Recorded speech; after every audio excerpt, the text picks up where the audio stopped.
Good morning and welcome to Thursday.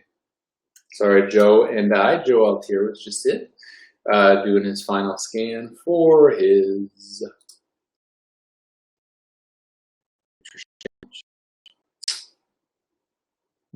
there, that's me. All right, let's do this. Today is gonna be Becky. Good morning. Let me see if that comes through. I don't know what you said. I don't know what you said. All right. Yeah, good morning. See why chat is working. All right, I got chat up. All right, cool. Twitch is up. Oh boy, everything's going on. All right. So today is going to be the quick and dirty. Is grass-fed better than conventionally raised meat? Dave, Dan, Reed, all of my friends who are farmers, I know your opinions. So yeah, anyone who's a farmer will tell you, especially in our area. So, and when I say our area, I mean my area, which is Fabius, and some of you who are watching Fabius.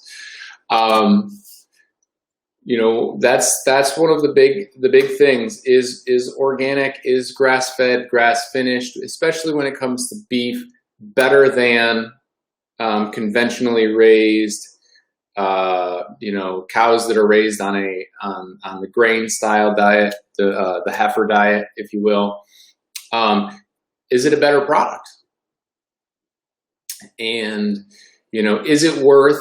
You know, like we paid $3.99 for our cow. Our cow was raised on grain, finished on a heifer diet. Bought it from a friend of ours, so we probably got a little bit better deal than some, but still, I mean, $3.99 to $5.99 a pound when you're buying a whole cow is not crazy. So is that better for you, or is this grass-fed, grass-finished? Woo! Is that better for you? The grass-fed, grass-finished, that is mainstream media's current. Like they're all about that. You know, if it's not organic, it's going to have E. coli, it's going to have antibiotics, it's going to have hormones, it's going to have inflammatory markers such as cytokine, C-reactive protein levels that are going to be higher. It's going to have all of this stuff if it's not grass-fed, grass-finished. That's what you're told. And unfortunately, for those who are telling you that, they're incorrect. Currently, I'm reading the book called Sacred Cow. It's written, Rob Wolf was one of the contributing authors to that. Trying to get to their website. Yep, right here. Let's get this. Great book. There's gonna be, I don't think the film is out yet. I'm sure that Rob will shoot me a text when it's out. So it was Rob Wolf and Diana Rogers. They're the ones who did this. I'm gonna punch that right here. And then I am going to show that. So they're the ones who put this book together. You can get it on Amazon. It's like 16 bucks. Not expensive, tons of information. So you would think that this is about a sustainable system and a regenerative farming system. And they make the case that, you know, they look into it and they both were firm believers in, you know, grass-fed, organic, grass-finished, organic, like that's how you got to get your meat. That's how you got to get this stuff. When in actuality, what has come out through the studies is there is no improvement in the quality of the nutrient profiles or any measures, with the exception of one thing. And I'll talk about that in a minute. So it is the same. They are nutritional profile, micronutrient profile, the same. There's one difference. Omega-3 fatty acids and omega-6 fatty acids. That's the only difference that you're going to find between the two, is in grass raised, grass finished, it's going to have a higher ratio of 3 to 6. So standard American diet, we have an omega 6 to 3 ratio of 20 to 1. It should be 2 to 1, 3 to 1. 20 to 1 is the standard American diet. When we look at like conventionally raised beef, it's going to be in the ballpark of 10 to 1. Okay, 6 to 3 still. When we look at grass finished, grass raised, grass finished, we're looking at like 6 to 1. So it's an improvement of 4 to 1, 3 or 4 to 1, 3 to 4 to 1. So that's literally the only improvement. So if you are someone who doesn't have a ton of money, or you're very, you already spend a lot because you're a family of 5, but you really want to get healthy, is it worth you going grass-fed, grass-finished? Probably not, because it's going to cost you upwards of $10 a pound to be able to get grass-fed, grass-finished. Like Beth and I were literally 2 weeks ago, before I read this, we were talking about, hey, good morning from Old Forge, Matt.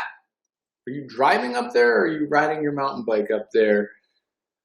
Oh, so many questions. What's going on in Old Forge today? Are you at the Pied Piper, Slickers? Make sure you stop by and see my friends at the 80K store if you're there once they open. They've got some awesome shirts. I almost wore my shirt from them today. Anyone going to Old Forge, definitely check them out. Life in the 80K. That's what it's called. It's right next to the movie theater. Also support the movie theater. Buy a gift card to give to a friend if you know someone who lives up there, to help keep them afloat. So, but anyway, back to this.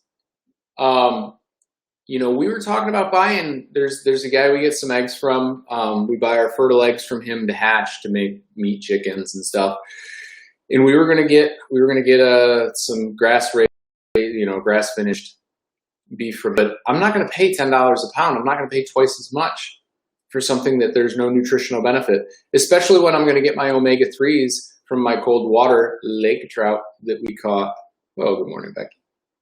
That we caught a couple weeks ago, last week actually. Joe was just telling me he had some, and he's like, it tasted amazing, and it did. It did. So that being said, is grass-fed, grass-finished nutritionally better for you than conventionally raised beef? And the answer is, outside of omega-3 to 6 ratio, no. So don't stress if you keep hearing all of this noise on social media. Now, I will tell you, right now it's no, because we don't have enough data to support a yes. Like there's not enough of a difference. There's too many other variables that are just so inconsistent, and that might change in five or 6 more years. They might streamline, it might change. But as of right now, the answer is no. There's not enough data to tell you otherwise. So as far as like antibiotics, because that's the other thing. So people are always like, well, the beef is going to have antibiotics in it.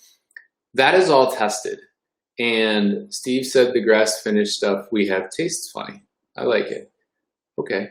That is entirely possible. Becky's comment says, Steve says the grass finished stuff says we have tastes funny. That's entirely possible. Anytime, same thing with like our chickens, our free range organic chickens, they eat more grubs than they do. There's going to be a different taste profile. That's going to be the same as like a farm raised fish versus an Atlantic, a farm raised salmon versus Atlantic salmon, because their diet is different. Just like I'm going to taste different than the guy who's, eating McDonald's, if we're both cruising through Donner Summit together, or Donner Pass rather. But the meat can taste different. And again, some will like it, some may not. you might find that it has a tendency to be more tender. It actually may even be more tough because there's, the cow's walking around more, and really like what we're eating when we're eating a cow is muscle. So therefore, if the cow is more active, then the meat actually might end up being a little bit tougher. Think of it in terms of venison. And I always make this comparison for people because they will say, oh, well, I eat only organic meat because, and I eat deer meat. Well, I hate to tell you, but if you are hunting in New York State, you are not eating organic deer meat unless you buy it. If you hunt and you shoot a deer and it's out in the soybeans like behind my house, those soybeans aren't organic. They were sprayed. Now, there's also deer will range 7 miles a day. But my point is, like, a 1-year-old deer, a little baby, is going to taste different than its great-great-grandfather, some 5 to 7-year-old deer. The meat's going to be a lot tougher. Because again, like it's denser, it's just tougher. So, if you've got a grass-finished, grass-fed, grass-finished, pasture-raised, like true pasture-raised, not like stamped pasture-raised animal, then yeah, the meat will definitely taste different because their diet's different. Same with any fish. Like when we used to stock our pond as kids, we used to have brook trout, and they tasted like shit. They tasted like the pellets that we fed them. But I mean, we'd throw like a coffee cup worth of pellets out there, and you'd see like all the bubbles and everything of the fish coming up. And then you'd go and catch a brook trout, and the brook trout was like pink in the middle, and like ours were like brown and like nasty. They were massive. They were brook trout like 12, 14 inches because they were eating whatever the pellets were, instead of having that natural diet. So that stuff, yes, but from a nutritional perspective, no benefit. So just literal food for thought on a Thursday. August, what is today anyway? Today is like the 20th, August 20th. We're getting into September, folks. No fair this year. Absolutely no fair. And apparently Beth doesn't realize that we're still alive here. So what's Elizabeth want? Oh, big long one. Okay. I don't know what she wants. She must be in between cases. So check out the book, Sacred Cow. I will post more when Sacred Cow, the movie, comes out. It's actually great because they're making the case for regenerative farming. And I'm a huge supporter of that. We're basically doing that on a micro level at our house with our meat chickens, with our egg layers, thinking about picking up a lamb. Might as well turn our little, we've got that big fenced in area, might as well use it for something other than corralling my children and a dog. So regenerative farming, it's a very interesting topic. It's very interesting. I would love to see more places going to it. I've talked to Dan Palladino at Heritage Hill. They're implementing some pieces of it. It's hard to do on a huge macro level in farms such as, Dan's and some of the even larger ones. But I think it's becoming more and more prevalent. So it's very interesting. I am not a farmer. I am a nutritionist. This is from Doggy Lover 69. I'm a nutritionist who has miscellaneous, like, I don't know, we don't even know how many chickens we have. I think we have 50, but I'm not really sure. And apparently, because I just asked when I was purchasing some equipment, that's not enough to be considered a farmer. So I'm not a farmer, Doggy Lover, but we sell eggs, we sell meat chickens. Hopefully we get into the lamb business, depending on how that goes. And we hunt. So I hope you guys found this informative. Again, save your bucks, invest it in your health and wellness. Don't necessarily invest it in your grass-raised, grass-finished, grass this, grass that cow, because from a nutritional profile, there's no benefit. other than the omega-3 to 6 ratios. So from, all right, well, we're gonna take, I think we've got to take 20 more meat chickens. We should take them soon because they're getting big. John Cena?